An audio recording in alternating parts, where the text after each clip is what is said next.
What's up, guys? Hades here.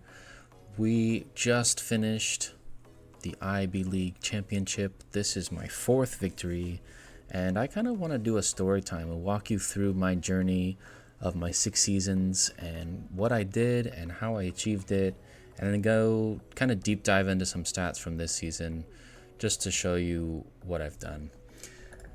Season 1 was a failure. Our server was in chaos. This is the time of ego. I had probably the best illusion battlefield, normal illusion battlefield, squad and strategy, and I kind of molded the meta and people had to play around us, but we failed. We got top 16. We didn't have enough players, and it is what it is. Season 2, I moved to NGU and we won the championship. This season, I played attack and I played at the home. And what I mean by that is I was defending home with one other person or by myself, and I was commanding and teaching as we played, right? I brought a lot of my ego players into NGU, and I was micromanaging, and that's how I exerted my pressure and value.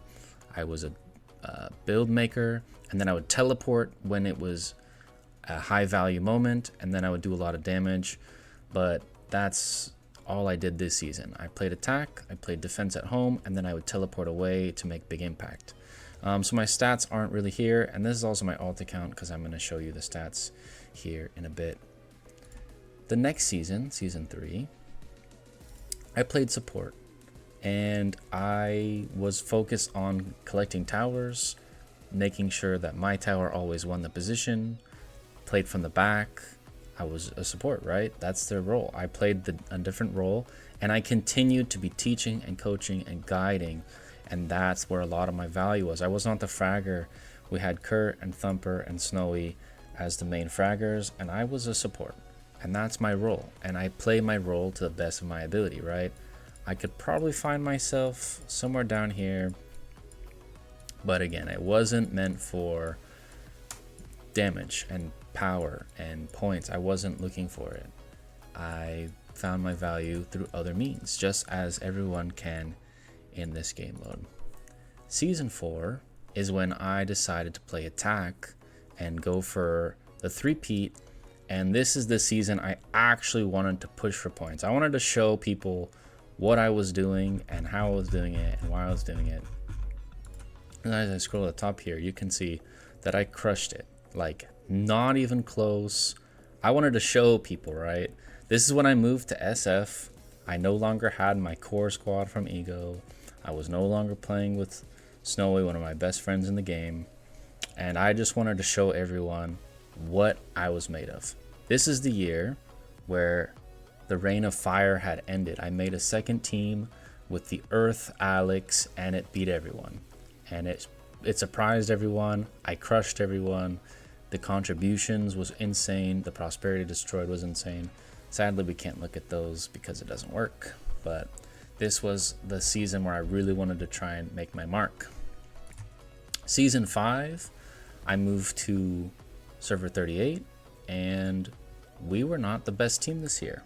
We lost to 73. They played better. When it came down to the wire, no new builds were created. It was just fire, earth, and who could play better.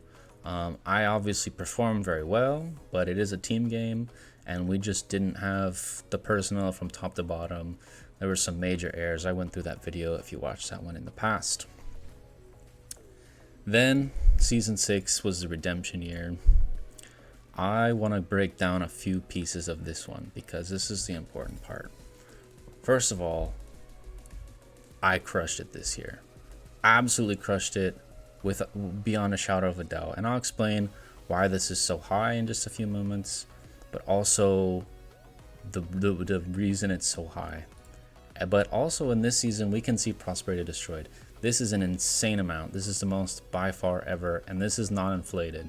I will admit this one is a touch inflated, and I'll talk about that in just a moment. So we can go into battle record, and we can actually go back 3 weeks. These 3 weeks are very important to understanding what happened. So, as I said, there is the Earth Fire meta. Syndiok with Fire Dragon and Alex carry Earth. What happened in this match is I figured out a build to beat it, to beat both, right? And I tested for the entire hour. That's why this battle contribution is high. And this inflates my points a bit. But even if it was more modest, like 2 million, I would still be in first by a mile. However, the prosperity destroyed is not inflated. I actually only did 240, which is minuscule, and I'll show you why. Because I was using my ults to hit my own account as defense. I was making the best defensive build possible, and that's what I was doing, and that's why the points are high and not the prosperity. Now, what happened in the next battle was they got crushed because I made the new best build in the game. And you can see here, this was a 30-minute match. If this was a 50-minute match, this probably would have been the highest prosperity destroyed ever in a high-level match. And this is why my prosperity destroyed is so high in the final results. Is 400,000 is ridiculous because my build had an 80% win rate against fire and earth. And my contribution was 2 mil in 30 minutes. So again, you can double these. I easily would have gotten 3 to 4 million if the battle continued. And I easily would have gotten 6 to 800,000 had the battle continued. So this 30-minute match balances out this testing match, right? So the numbers aren't actually as inflated as you might think. And then this snowballed into the final match. I got the most by quite a bit, and you can see that the enemy's prosperity destroyed really just didn't match up to ours because of the new build, right? I do want to walk through this game just a little bit because I think there was a lot to be learned from everyone in the community, what IB looks like at its highest level. I want to point out a few major things as to why it happened. I'm not going to walk through this whole match. This is more of a story time. But what happens in these high level matches is everyone knows top side is closer to bottom, so they went to bottom and they sent 5, and we are closer to top, so we sent 3. So the name of the game here is numbers advantage. So we have 2 extra people not at tower 1, and they're at the mid tower. The second piece is ours are very clean, our relocations are very clean, and theirs were not. So they have this 4 gap here, and they stepped on each other. So they're -2 from the tower, and they're -1 from the step, and I almost considered another minus not being adjacent. And then there's one more mistake here where this player should have been here or here. And so there's almost 4 mistakes right off the start, and when the game is this far in and the players are equal and the builds have been seen, they got to copy my build from the week before, so they had the same information. And then they had a match to test against themselves to try and beat it, but they were unable to do so. And so when you have a numbers advantage with equal builds, this is kind of what it looks like. I'm just gonna bring you to this moment. There's just too much pressure on their front line, right?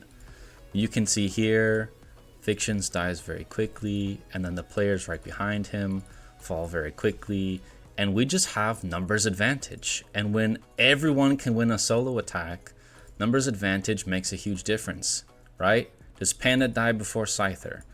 Does Triplets die before Ryusi? And you can see we've already cleared 3 on the right, 4, 5, and then Scyther.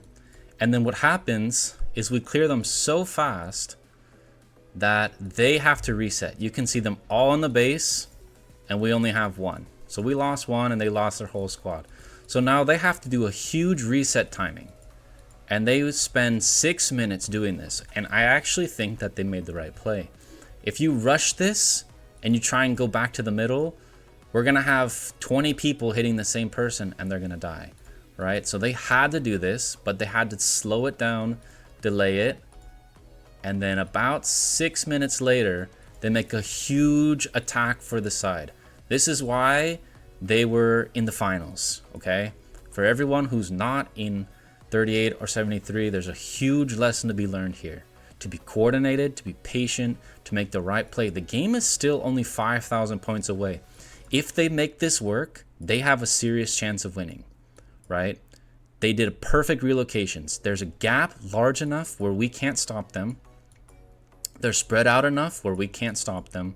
And they're close enough to each other where they can make a difference. And they have an arc. So they have a nice arc, all fighting the same person, which means they can easily pick off everyone on the corner and then move up. I'm going to play this kind of quickly because this is not really a recap.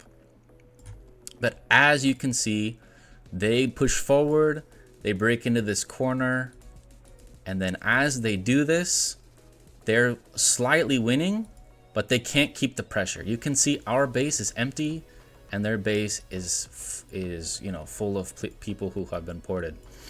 And so what happens is they can just never push through, right? They slowly get ported, and then what happens is they make a big effort to win this top side. They TP in, they kill us, and what's the response here? I want you to think about what you would do in this moment, because this is what I yelled for in this moment. They TP top, we have two options, right? We can go and counterattack, or excuse me, we can go match this and fight them and hold our tower, or we can go here.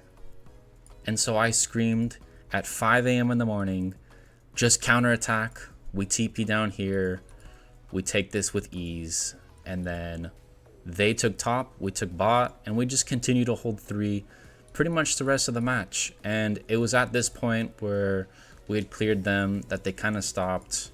They knew the match was over. There was GG's in the Discord, and that was it. That was the final. Looking at the stats from the final, that's what happened, right? I wanted to make this season one of my best, and I think I proved it.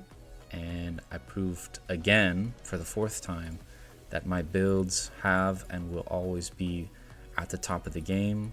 And I hope you guys like these kind of videos because I love making them. This is my favorite game mode, and I will hope to continue playing this for a very long time.